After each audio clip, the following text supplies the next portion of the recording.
So hello everyone, this is Automation here, and as you know we have talked about TON instruction in our previous video. So in this video we are going to talk about the TOF instruction, and to explain the TOF instruction I have one simple example of a push button and a motor. So let's begin, but before that you need to subscribe our channel because we want to build this community around PLC automation. So let's subscribe and start this video. So I have one push button here and one motor which is going to operate for 20 seconds as I push and release that push button. So let's create that program here. So for that I need one TOF instruction. So I will just add one TOF instruction here. And yes, you watched it right.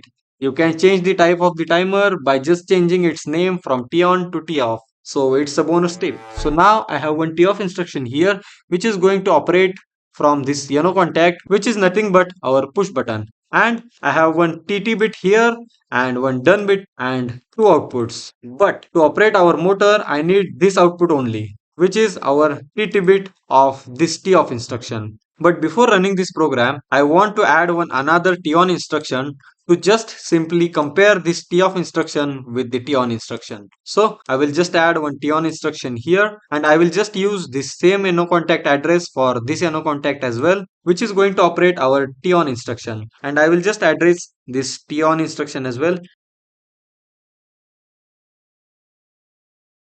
So now I have addressed this TON instruction, which is T4:1, and the time base is 1 second and the preset value is 20 seconds, which is similar to our TOF instruction. So now I will just go download.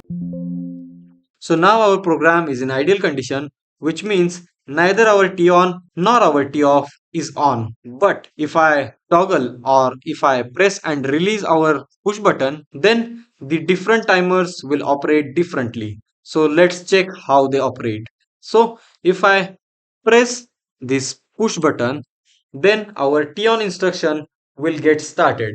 But if I release this push button, then our TOF will start and our TON will reset. It is because the TON instruction needs the continuous supply for its operation, but our TOF instruction was only operating on our negative trigger pulse of our push button. So let's check.